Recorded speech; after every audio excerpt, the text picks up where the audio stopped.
This week on TGC News, new rifles from SIG, CZ, and Kelbley. The gun industry is making masks and facing corona shutdowns, and EOTech gets sold. TacPack is an enthusiast subscription service that is focused on bringing you the stuff you need straight to your door on a monthly basis. Every month is different, and you can be met with gun parts, accessories, cleaning gear, or even some bigger and cooler shenanigans. And because you're subscribed to TGC, if you use the code TGCBAG over at TacPack.com, you'll get a free grab bag with your next order. Welcome back to another episode of TGC News, the only gun news show that covers things you actually care about. My name is John Patton. Before we get cracking on the news, I want to share a couple TGC-centric things with you. First off, if you're looking for some easy-to-watch gun content, check out the reviews that we post between episodes of the news. I'd love to get some more folks giving us feedback on those videos, and you guys are just the right crowd for that. Also, I want to say thank you to the new subscribers and viewers that have come along during the weirdest time in modern history. Do me a favor. Make sure to hit the like button right now, the thumbs up thing. Hit it right now, that one. And get subscribed, because we are going to keep bringing you videos during all of this. We're not going to stop. Now, how about some news? First up this week is something really special. 3 companies have come together to do something a bit unexpected. Coltac, who you guys know from many videos here on TGC and guest appearances on the podcast, as well as Blue Alpha Gear, another longtime friend of TGC, and a company I'm less familiar with called the Brown Buffalo, have come together to make masks for folks that need them under the name Operation Face Mask. The long and short of this is that they're planning to make about 10,000 masks that fall under the last resort category, because so many of the healthcare professionals in the country don't even have that. People are like stealing the masks that they need and things of that nature. It's pretty crazy right now. I also think it's pretty freaking amazing to see companies that have the ability to help doing that. This is literally a time unlike any other in the history of the earth. People are sick all over the world, economies are falling to their knees, and healthcare is maxed out. Not only that, but this is great PR for the gun industry as a whole. So many people worldwide think the gun industry here in the US is controlled by the big bad NRA and is only out for death. The reality is that the gun industry is full of great people that want to help. I wanted you guys to know about this initiative, but also give you a chance to support it. So there is a link in the description to do just that. TGC, we don't get anything. I want to make sure that's really, really clear. We are not being paid to promote this. I did this because I have some friends doing something that I think is amazing. So we get zero, so please don't take this as some kind of ad. It's all about helping the cause. At the time of writing this, they've raised about $13,000 out of their $50,000 goal. Let's go ahead and try to push that a little bit further. So jump in down in the description and click that link and go donate if you can and help those that need it. Next up this week, we've got a few new guns to cover. First from SIG is the new 716i Tread. Why put the I on there? Is that really necessary? Their tread line is sort of the line that's aimed at the everyman. The 716i is the first AR-10 that falls into this family of guns. I'll run down the specs for you. From front to back, it's the same stock as the 5.56 tread, ambi controls, a 2-stage trigger, a 16-inch carbon steel barrel with 5/8 by 24 threads, chambered in 308s, and an M-LOK rail on top of that. It's also a direct impingement setup as opposed to the piston-driven ones like the other 716 rifles. That means not only is this a little bit lighter, but it's also going to be more affordable. The MSRP is $1,300, whereas the piston guns are around the $2,000 mark. If the rifle holds up, it'll be solid value. Next up is a new rifle from a company called Kelbley's that is best known for their precision rifles and actions. The rifle is called the Coda, and it's their version of a trending gun type, the precision hunting rifle. It's a blend of a Grayboe stock matched up with their Atlas Tactical Action and a Krieger barrel chambered in either 6.5 Creedmoor or PRC. It even has a sub-MOA guarantee with match-grade ammo, and this is one I'll actually believe, unlike some other manufacturers. And in the overview video, Ian Kelbley mentions that it's probably capable of shooting half or quarter-inch grips. That's pretty great. Beyond that, there's a super nice trigger, a super smooth action, and a few other trick features. Usually what we see in this precision hunting rifle category is a company that makes budget or like more affordable bolt guns, making a rifle that's leveled up and a bit more complex than they normally do. And in this case, we're seeing a company that usually builds some straight up crazy competition rifles, sort of taming it down and used in a non-competition setting. To me, this is exciting. However, the MSRP it carries has a certain level of, yeah, I freaking hope it shoots lights out. The MSRP is $34.49.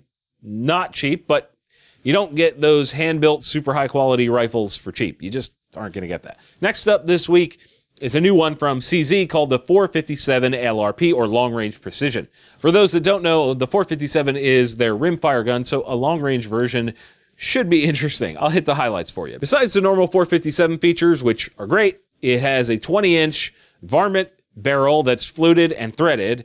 It has a match chamber, it has a 25 MOA weaver rail on the top of the receiver, and a really fancy precision stock. The stock has an adjustable cheek rest and length of pull, as well as a pick rail on the bottom for attaching something like a bag rider or a monopod. Honestly, I'm not really sure if this rifle will make it to the States just yet. This is actually over on CZ Europe's site, but it is the way that I'd love to see Z continue to push, because precision rimfire is one of the most fun activities that you can have with a gun. Shout out to Mid-Atlantic Rimfire Series here on the East Coast and NRL 22 for that. What do you guys think of all these new rifles? Do any of them stand out to you as something you'd actually buy? Sound off in the comments. Let's talk about it.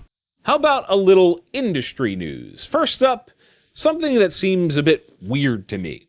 EOTech is being acquired by a company called American Holo Optics. Doesn't sound too weird, except when you actually look into the company doing the acquiring.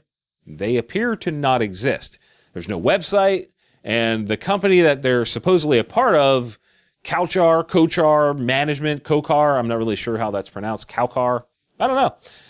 That company is a real estate company. I guess they're moving into the optics game, from real estate to optics. Seems logical. However, when I dug a little deeper, it seems Kochar also owns two other companies that are in the small arms and holographic optic arena. So I'm sure there's more to this than I can find right now. I mean, it's very strange for a company that has zero website to acquire such a big company as EOTech, right? Either way, L3 Harris is no longer the owner of EOTech. We shall see what that means for the brand in the coming months. Also in industry news, shutdowns. It seems we can't go a week without talking about the effects of the Wuhan virus, the coronavirus. This time, it's shutdowns, with state governments illegally declaring essential and non-essential businesses all over the nation and stating that companies must shut down. The gun industry was bound to be affected by this. According to a couple different Guns.com articles, shout out to them for that intel, brands like Kimber in New York, CZ USA in Kansas, Dan Wesson also in New York, Remington in New York, and our friends YHM in Massachusetts have all been affected by this. On the other hand, in many other states, gun stores and manufacturers actually fall under essential businesses and are not being forced to shut down. I've said it on the show many times before, but this is such a weird time to be alive. I try not to get too political on this news show. I try to avoid it on the news, but holy crap. It's like the Constitution is just being thrown out the window because some people are sick. I don't know when or if we will get back to normal, but I really hope that we can learn from all of this. Neomag offers a slick solution to discreetly carrying a spare magazine securely in your pocket. Available in small, medium, and large to hold anything from 380 to 10 mil. Also now available are the extended clip versions, which allow you to carry deeper in your pocket or carry your spare mag with an extension. Utilizing strong neodymium magnets, a steel backer, and titanium clips, these things are built to last. To get 10% off your entire order over at theneomag.com, use the code TGC10. It's time now for More Friendly Fire, the segment where I answer your questions from all over the interwebs. This time, our questions are coming from our loyal Subscribe Star supporters. You will notice a trend. I'm grabbing those guys' questions more often, so if you want to support us over there, please go click the link in the description and do that. First up, William Moonin says, do you change your carry gun depending on season or wardrobe? Absolutely not. I carry a gun that works for all seasons and all outfits. Ghost adds to that with, have you made changes to your EDC during the outbreak? Not really. I'm not going out a ton, so no. Ghost had another good one and asked about 9mm PCCs. He said, what is more important, a longer barrel for higher velocities or a shorter barrel for better sound suppression and a smaller package? I actually own both. So for a PCC style gun, I think my favorite setup is sort of a medium length barrel, like 8 to 10 inches, because you get a good mix of small size and good velocity. Daniel Corcoran says, how do we convince people to help industry influencers continue the amazing outreach efforts they've shown this week? He's referencing all the content for new gun owners that's been coming out. We're actually working on some ourselves. I'll get into the weeds a little bit on this one and help you guys understand my perspective on that question. Asking how to convince a person to do something is backwards thinking. You don't want to convince them to do something. In order to get someone to do something that you want them to do, you need to make them think it's their idea and that they want to do it. I know it sounds kind of manipulative, but this is how people work.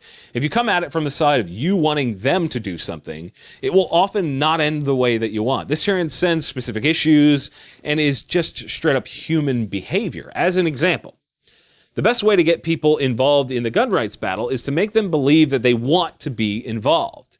Telling someone that they have to be involved, that's not the best way. Like, if someone comes at you and they're like, yo, man, you got to do this. You have to go to this gun rally. You're like, nah.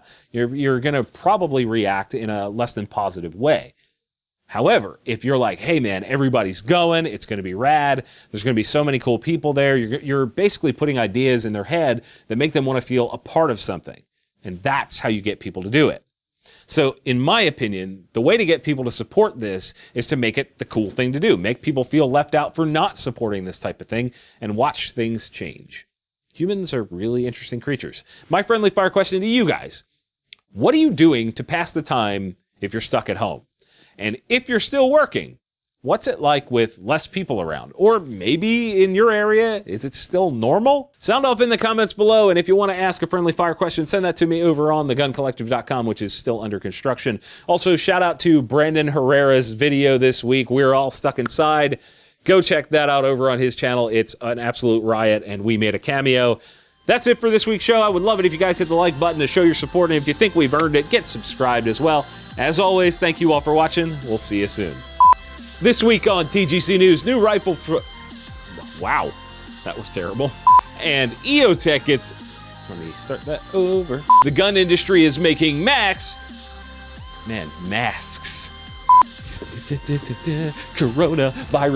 Coronavirus. Yep, it's over, but don't worry, you can click on the video up top to watch last week's show, and the one below that is the one that YouTube thinks you'll enjoy. Check them out and let me know what you think.